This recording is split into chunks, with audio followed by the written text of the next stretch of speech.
जे सीएम आहेत त्या कोण आहेत तर शिंदे. मग विद्यार्थ्यांनो तुम्हाला एक गोष्ट मी बघा नाव का सांगतोय मी, कारण मुख्यमंत्री तेव्हा ठाकरे होते, आत्ताचे जे मुख्यमंत्री आहेत ते शिंदे आहेत. महाराष्ट्राचा विचार आपण करत आहोत. बघा विद्यार्थ्यांनो, मग जेव्हा ठाकरे हे सीएम होते तेव्हा त्यावेळेस ठाकरेंच्या कार्यकाळात जे ॲडव्होकेट जनरल होते ते होते आशुतोष कुंभकर्णी. ठीक आहे, आशुतोष कुंभकर्णी. आणि आत्ताचे जे आहेत ते आहेत कोणाला माहीत आहे तर त्यांनी कमेंटमध्ये सांगा. तर आत्ताचे आहेत डॉक्टर बिरेंद्र सराफ. ठीक आहे, बिरेंद्र सराफ. मग विद्यार्थ्यांनो हे जे आहेत हे कोण आहेत तर हे आहेत आपले राज्याचे महाधिवक्ता. मग 21मध्ये हे आहेत आणि 24मध्ये हे आहेत. मग असं का? मग विद्यार्थ्यांनो मी हा टॉपिक का घेतला आहे, कारण जेव्हा आपण पदभरती जेव्हा एखादी निघते तेव्हा भरपूर मुलं त्या पदभरतीवर केस करत असतात. मग आता पेसाची केस झाली, नंतर मग DVETवर केस झाली, नंतर तलाठी याच्यावर केस झाली, नंतर ज्या विविध जे हायकोर्ट आहेत जी 2018मध्ये जी पदभरती झाली होती त्याच्या विरुद्ध केस झाली. अशा भरपूर केसेस होत असतात.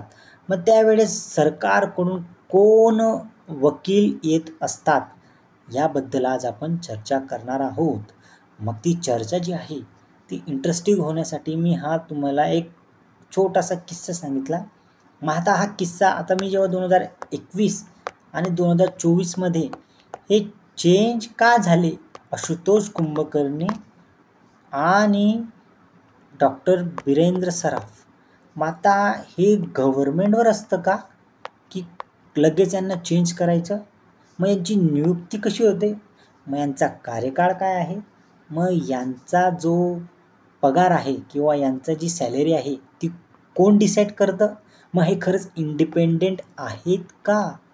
कारण राज्याच्या केसेसबद्दल हे राज्याचे महाधिवक्ताच असतात तिथे आलेले. मग आता यांच्यावर प्रश्नचिन्ह उभं असताना यांच्याबद्दल आपण एक गोष्ट लक्षात असू द्या की ती म्हणजे अशी की आपण स्टेप बाय स्टेप आता आपण पाहणार आहोत. तुमचे कन्सेप्ट आपण क्लिअर करणार आहोत. मग राज्याचा महाधिवक्ता, मग मला कोणी सांगू शकतं का रे की आर्टिकल कोणता असतो? तर सध्याचे जे आहेत आपले महाधिवक्ता ते कोण आहेत तर ते आहेत हे, यांचं नाव आहे डॉक्टर बिरेंद्र सराफ. आता सध्या 2024चे हे राज्याचे महाधिवक्ता आहेत. मग आपण यांची नियुक्ती, कार्य आणि मर्यादा यांच्यावर किती काय मर्यादा आहेत ते आपण आज डिस्कस करणार आहोत. मग विद्यार्थ्यांनो आर्टिकल जे आहे ते आर्टिकल 165 नुसार यांची नियुक्ती म्हणजे 165मध्ये कॉन्स्टिट्यूशनच्या 165मध्ये राज्याच्या महाधिवक्त्यासंबंधी तरतूद आहे. मग आता कोणी सांगू शकता की केंद्रासाठी काय आहे तर केंद्रासाठी आहे आर्टिकल 76. ठीक आहे, मी जर चुकत असेल तर तुम्ही कमेंट बॉक्समध्ये सांगा. मग विद्यार्थ्यांनो यांची नियुक्ती कोण करतं रे तर यांची नियुक्ती ही राज्यपाल करत असतात. मग जेव्हा 2021मध्ये सरकार होतं, 2024मध्ये जे सरकार बदललं गेलं, मग त्यावेळेसचे राज्यपाल जे होते ते तुम्हाला माहीतच असतील. आत्ताचे जे राज्यपाल आहेत ते सुद्धा तुम्हाला माहीत असतीलच. मग आताचे जे आहेत ते मी तुम्हाला रमेश बैस हे आहेत. मग या जे रमेश बैस जे आपले राज्यपाल आहेत हे यांची नियुक्ती करतात. आता इनडायरेक्टली हे नियुक्ती कशी करतात की जेव्हा सीएम यांना सांगतात की याची नियुक्ती तुम्ही राज्याचे महाधिवक्ता म्हणून करा, म्हणजे हे जे आहेत आपले ॲडव्होकेट जनरल ऑफ स्टेट हे फक्त आपलीच बाजू म्हणजे तत्कालीन जे सरकार आहे किंवा चालूचे जे सरकार आहे त्यांची बाजू ते मांडू शकतात. म्हणून 2021मध्ये दुसरे न्यायाधीश राज्याचे महाधिवक्ता होते आणि 2024मध्ये आता त्यांना फेवर करणारे महाधिवक्ता आहेत. म्हणून तुम्ही जेव्हा कोर्टमध्ये केस दाखल करता सरकार विरुद्ध तेव्हा हेच महाधिवक्ता तिथे येत असतात. सरकारच्या बाजू सरकारच्या बाजूने किंवा सरकारची बाजू मांडायला ते येत असतात. मग आता त्यांची सेवा जी शर्ती आहेत, मग जोपर्यंत त्यांचा कालावधी आता ते इंडिपेंडेंट का काम करू शकत नाही? का 2021 लगेच 2024 लगेच 22 23 1 2 3 3 वर्षात लगेच चेंज कसे झाले? म्हणजे यांचा टर्म जो असतो तो 3 वर्षाचा असतो का?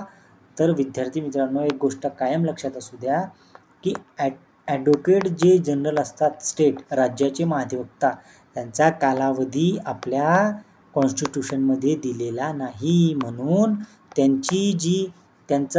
त्यांचा जो कार्यकाळ असतो तो असतो जोपर्यंत राज्यपालांना वाटतं की आता हे जे आहेत ॲडव्होकेट जनरल, त्यांच्या मर्जीने ते तिथे राहू शकतात, त्यांच्या मर्जीने ते तिथून निघू शकतात. म्हणजे राज्यपालांच्या मर्जीने ते सेवा शर्ती देऊ शकतात आणि राज्यपालाच्याच मर्जीने ते तिथून पद रिक्त होऊ शकतं.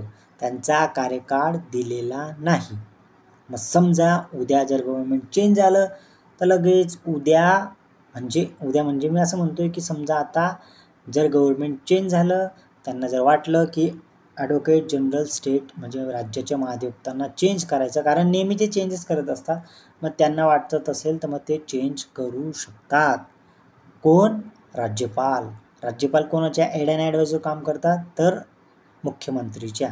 म्हणजे तिथले जे मुख्यमंत्री आहेत त्यांच्या फेवरमध्ये असलेला ॲडव्होकेट जनरल हा लागतो, म्हणून त्यांचा कालावधी हा दिलेला नाही.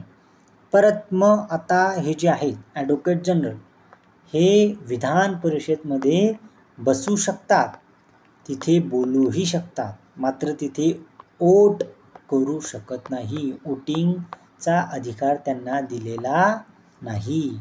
नंतर जे हायकोर्टचे न्यायाधीश असतात, म्हणजे हायकोर्टचे जे न्यायाधीश असतात त्यांची जी अर्हता असते तीच अर्हता आपल्या ॲडव्होकेट जनरल ऑफ स्टेट म्हणजे राज्याच्या महाधिवक्त्याला त्यांची अर्हता ही पूर्ण करावी लागते.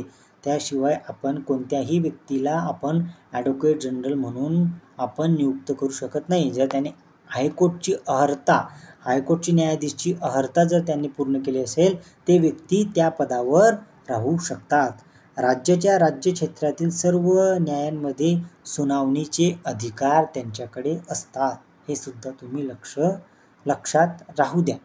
मग ही जी छोटीशी जी गोष्ट होती ती म्हणजे की जेव्हा केस दाखल करतो आपण, त्यानंतर केस दाखल गेल्यानंतर राज्याकडून कोणते वकील येतात, मग त्या वकिलांचा नेमका कार्यकाळ काय असतो, मग ते जे वकील असतात ॲडव्होकेट जनरल ऑफ महाराष्ट्र, ते फक्त महाराष्ट्राची बाजू तिथे मांडू शकतात.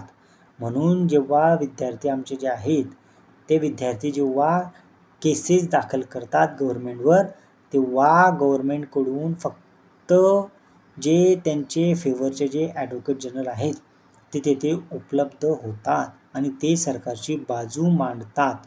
म्हणून 2021 जे ठाकरे सरकारनं वाटत होतं की आपले ॲडव्होकेट जनरल हे असावे, त्यावेळेस ते होते. आणि हा क्वेश्चन जो आहे तो जे ठाण्यामध्ये जी एक्झाम झाली होती पोलीस कॉन्स्टेबलची, तिथेच हा 2021 जो पेपर झाला होता तिथे हा क्वेश्चन आला होता की सध्याचे ॲडव्होकेट जनरल हे कोण आहे. तिथे 4 ऑप्शन दिले होते आणि त्या 4 ऑप्शनमधून तुम्हाला चूज करायचं होतं की त्यावेळेस 2021चे कोण होते. मग विद्यार्थ्यांनो, ही जी छोटीशी जी स्टोरी होती किंवा ही छोटीशी जी गोष्ट होती किंवा छोटीशी जी कन्सेप्ट होती की राज्याचा महाधिवक्ता हा का इंडिपेंडेंट म्हणून काम करू शकत नाही, तर का? कारण त्यांचा कार्यकाळ हा फिक्स नाही आहे. राज्यपालाच्या मर्जीने ते काम करतात आणि राज्याच्या ज्या विरुद्ध जे केसेस असतात ते केसेस हे आपले राज्याचे महाधिवक्ता बघत असतात. आर्टिकल 165 मध्ये ही तरतूद आहे. विद्यार्थ्यांनो, छोटासा कन्सेप्ट होता. आता न्यूज जर बघाल की जर तुम्हाला न्यूजमध्ये आलं की केसेस आहे, सुप्रीम कोर्टमध्ये केस चालू आहे राज्याविरुद्ध ही केस सुरू आहे. मग तुम्ही तुमच्या डोक्यात क्लिक व्हायला पाहिजे की राज्याचा महाधिवक्ता येथे उपलब्ध असेल आणि त्याच्याबद्दल जे रिलेटेड माहिती आहे ती तुमच्या डोक्यात लगेच क्लिक होईल. चला विद्यार्थ्यांनो, मग आता तुमची रजा घेतो. जय हिंद. तुम्हाला हा व्हिडिओ कसा वाटला किंवा जे टर्म्स आहेत जे रिलेटेड करत आहे, आता तर ही सिरीज सुरू झाली आहे, अजून पुढे बघा तुम्हाला किती टर्म तुमच्या क्लिअर होतील. हे तुम्ही जेव्हा सिरीज कंप्लीट होईल तेव्हा तुमच्यात जो चेंज असेल किंवा तुमच्यात जी ग्रोथ असेल ती नक्की तुम्ही कमेंटद्वारे शेवटी सांगा. आता जर तुम्हाला हा व्हिडिओ आवडला असेल तर व्हिडिओला लाईक करा आणि पॉलिटी विथ रोचक स्टोरी ही जी क्रिटिकल थिंकिंग आहे की एक पॉईंट उचलायचा आणि त्या पॉईंटबद्दल डिस्कस करून इंडियन पॉलिटीशी तो रिलेट करायचा. चला विद्यार्थ्यांना, मग जय हिंद. तुमची रजा घेतो.